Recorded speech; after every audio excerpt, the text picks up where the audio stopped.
I'm going to talk about what is the reforms are required for 2021. If you like this video, press the like button of this video. Subscribe to my channel.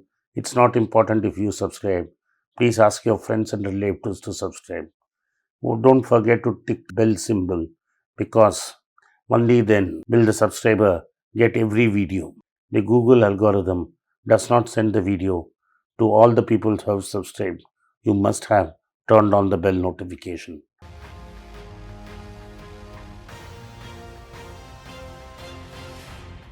Today, we don't need a paradigm shift in the way of thinking. We have moved from our socialist past in the economy and moved towards embracing the global economy. Today, India is a global powerhouse in IT and in two-wheeler manufacturing. There are several sectors which Indians are dominating. And since India has become an open market, two-way exchange of intellectual property between Indians settled abroad and Indians here is happening. So most Indians abroad today have an office here, and there is two-way traffic taking place between India and America. And also what has happened is that the Indian stock market has got more integrated globally. The rupee, which was completely fixed currency, has partially floated. Raghuram Rajan wrote an important paper on 100 steps to become a fully convertible currency. We need to embrace that. But we have not done that.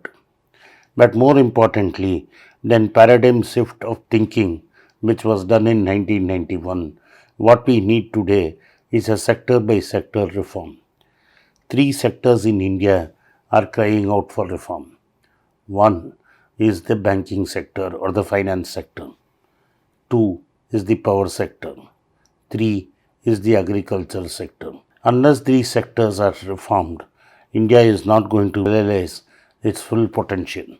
Whatever process has to be done now cannot be pushed through in the center.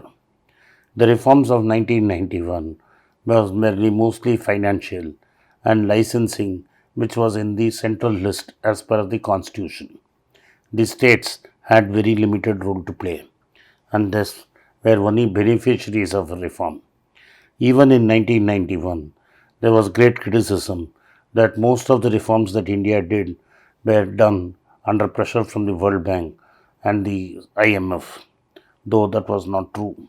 But as the reforms took hold and most people saw the benefits coming through, then there was a consensus. Several governments have changed.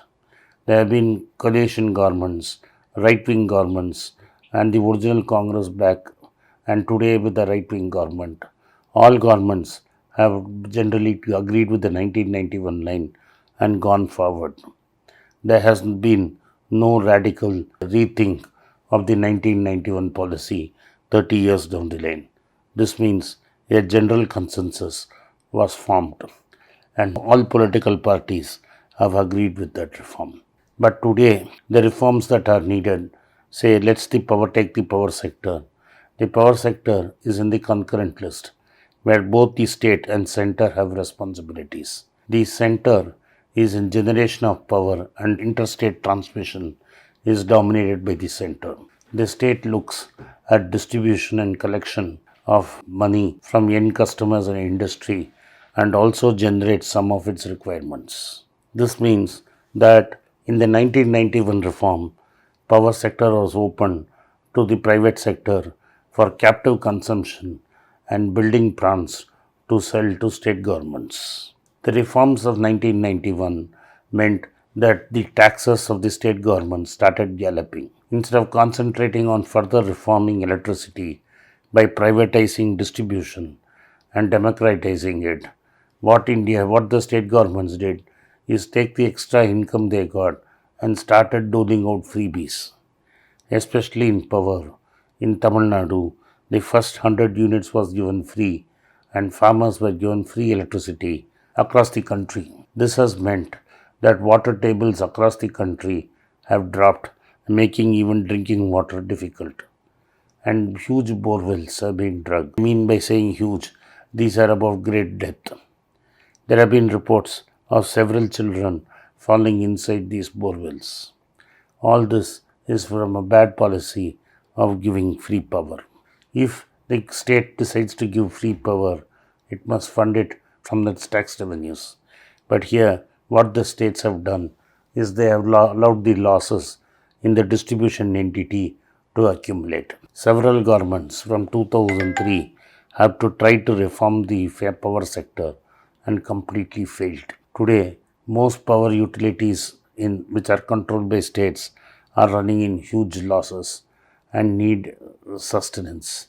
The center is pushing the state all times, but states are not responding, and most discoms are today bankrupt and are unable to pay for the power they generate while being super efficient when they have to collect. In northern India, most common problem is stealing of power. Therefore, unless we reform the power sector and take it private, we are not going to solve this problem. The second issue which he talks about is the finance sector. India's banking sector over the last 7 years has been hit badly by the rise of NPAs. The slowdown in the economy has made things worse over the last 6 years. A fiscal stability report put out by the Reserve Bank says that the government is facing a 14% NPA. This is an average NPA. Most private sector banks look like they will come out unscathed. The bad apples have already been weeded out. The real big problem is going to be in the public sector bankers. These problems are going to compound and will soon mean that the government of India give lot of capital. The government of India does not have enough capital to pump in as taxes and has tried several gymnastics to make an illusion, to show an illusion that they are giving capital. But the RBI has put out its dissent. And finally, the farm sector needs to be reformed. Agriculture needs to have an access to open market, but there is a way and method of doing it through proper consultation. The future reforms in India will not be done by the central government centrally, but the states have to be coaxed to reform. If one state reforms in one area and starts to show great progress, sooner or later other states will climb the bandwagon and will want to taste the same success. So we have to look at reforming agriculture, finance sector and power sector, and that should be the thrust of this reform. The reforms should come from the state, not thrust down their throat by the center. Thank you for watching. Be rich. If you like this video, press the subscribe button of my channel, hit the like button and turn on the bell notification. If you use Kindle, you can buy the book using the Kindle link given below. If you want a hard copy, send a message to the WhatsApp number given below and my team would get in touch with you. At the very end, if you want to get in touch with me, please send a mail to berichenglish@gmail.com. I am grateful for your support of Be Rich.